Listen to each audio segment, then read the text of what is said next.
All right, question A and B, and maybe 24.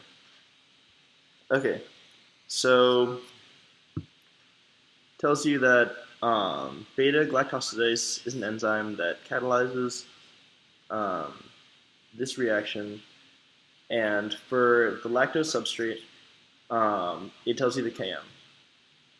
All right, so we know what Km is. It's the concentration at which V equals 1/2 V max. So suppose that this much enzyme is incubated with this much substrate, and it gives you the V0. So in this case, it asks for a turnover number, which is K3, right? So how do we go about doing this? Um, we know E0, which is 10 to the negative 8th. We want K3, and looks like the equation that we're going to use, right? So, oops. How do we find the Vmax? Well, it told us that this is the Km, and the initial velocity is 10 to the negative 5th moles per minute at the Km.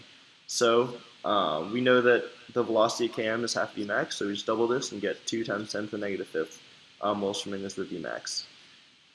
Then we have everything we need to plug into this equation, so we just divide that number by the initial, the enzyme concentration, which is 10 to the negative 8th, and we get 33, we get 2,000 per minute, which is the same as 33 per second as the turnover number. So for B, it talks about a different substrate, and it gives you the substrate for this Km, and it asks for the Vmax, right? And at a first glance, this looks pretty much the same as the other question, right? But you're lacking some pretty critical information in that this kind of gave you the information to calculate the Vmax so you could find K3, but this only tells you the Km.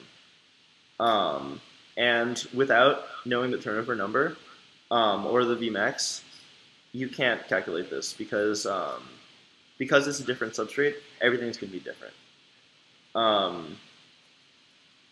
The Km doesn't have to be the same, the Vmax doesn't have to be the same, and the K3 doesn't have to be the same. Again, unless you have the information for this new substrate, you can't assume that it's like the previous one. All right, and I guess we'll just do 24 in this too. So for 24, it gives you the same concentration and tells you the value of Vmax is a constant. So clearly, you're not going to have to do real numbers in this one. It tells you this compound is a competitive inhibitor, right? And what do we know about competitive inhibitors, right? They mimic the actual substrate and get into the active site so that the enzyme can't react with the actual substrate, right? It tells you some information about how much inhibition there is, but then asks for Vmax, right? So this information is actually just irrelevant. And what we know about the kinetics effects of competitive inhibitors are that they increase Km, but Vmax stays the same, right? Because when you have a lot of competitive inhibitor comparative to the amount of substrate, obviously it's going to get in the way a lot, but once you raise the concentration of the substrate, then it just basically drowns out the competitive inhibitor. So it basically is asking you a really simple question, which is, what is Vmax when you have a competitive inhibitor? The numbers don't matter. And obviously, Vmax stays the same. So the answer is going to be EX.